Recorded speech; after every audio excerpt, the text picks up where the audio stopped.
Hello friends, welcome to my channel SushantChessWise. So today we are going to see how a master decides whether he is looking for a long combination, how he prepares to make a combination, and we will take a position at hand and try to assess and see what's happening there. So this is the position at hand. It is black to play. You can see that white is 2 pawns up, but his king is really badly placed. It's still stuck in the center. Black has already castled and is looking to snatch the initiative. This much we can say very easily. But how should black continue? That is the main thing. Because many players think that this is the time to lash out with tactics and attack immediately. Very true, black has 4 developments, white only has 2. Move is black's, but there is some center control for white. So black is not able to get all his pieces. Let me show you some very interesting variations. What my students suggest generally in this position. One is the candidate ND5, which most people suggest, and many of you will also look. We should definitely look at it. But here after CD QD5, white just plays king F1. See, we cannot do NF3 because takes queen F1. Although this is also fine for white, but it's not that good. White has the very simple king F1 here. Pin is gone on the E2 bishop, and see, after the trade, the attack has, we can say, bitten off at least for the time being. Black looks fine. He can try NC6 and D4, but still I think white will have ways to neutralize this. Another move suggested by many is bishop into E2. Looks great at first because knight E2 and then play queen E7. Use the pin on the knight, and now see, white cannot castle of course because takes RE1 is met by QD1. The rook is pinned to the queen here, so rook into D1 is supposed to be taken, but see, black is of course better, 2 pawns per piece here, the knight is stronger out here, but this position will not come by force. Although it's tricky to figure out what white should do here. See, white has amongst many ideas, very simple, rook B1.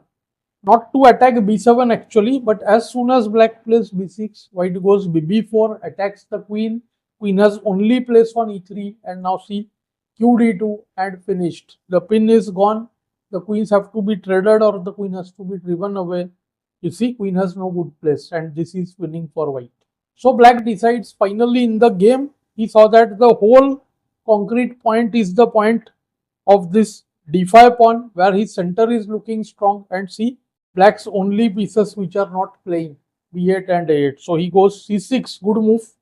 Instantly trying to break the center. See, black is about to enter the middle game and he used the principle. See, the masters, they identify the stage of the position and take decision accordingly. They mix the move finding and the principle involved. That gives them the move very easily. Now see, white's best perhaps looks like he should wait. Maybe he should have played king F1, but see, takes CD, knight D5. One would really argue from white's point of view, what has he gained? See, he is just a pawn up and king is already in a bad shape. And this knight you can see is heading to E3, and you can see this B8 knight will soon join to C6. So if see C4 here, which is very bad, then knight E3, BE3, RE3, this weakens the D pawn wherever it goes. Now see, D4 and C6, more pressure piling up. If D5 now instantly, then this knight has, see, place on B4 after D5. So just rook B1 and see, rook E8.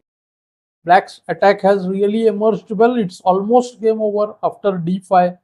Black has the very strong RE2. You can see it's game over.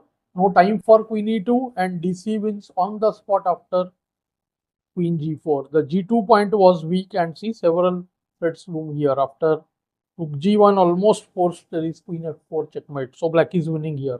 White could do better with the move knight C3, yes. But here too, black just ignores NC6, takes and see. Amongst many things, black just has the plan of see, ND4 and the rook jumping to E2, where we again see G2 is really weak. This is also almost see winning position for black. After the move D takes C, black just played NC6, and now see, white is in real trouble.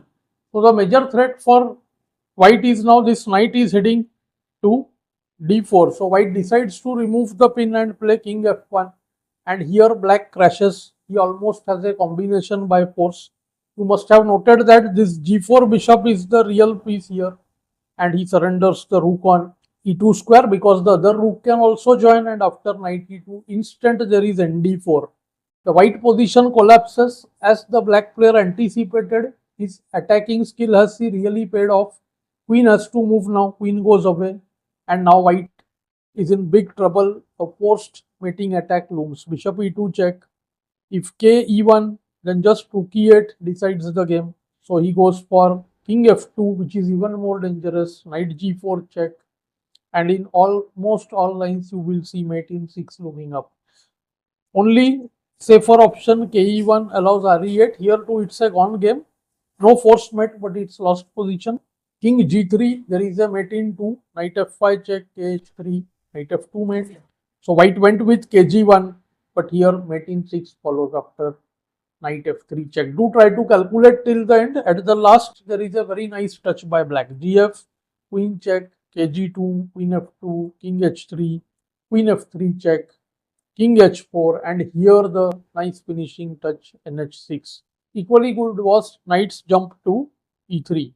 So after nh6, white plays the only move qg1, stopping mate on the g4 square, and see knight f5 check, kg5, queen h5 checkmates. White couldn't do much against black's onslaught, we can say. And the main reason was what? Timely black identified that he has to bring one more piece into the attack.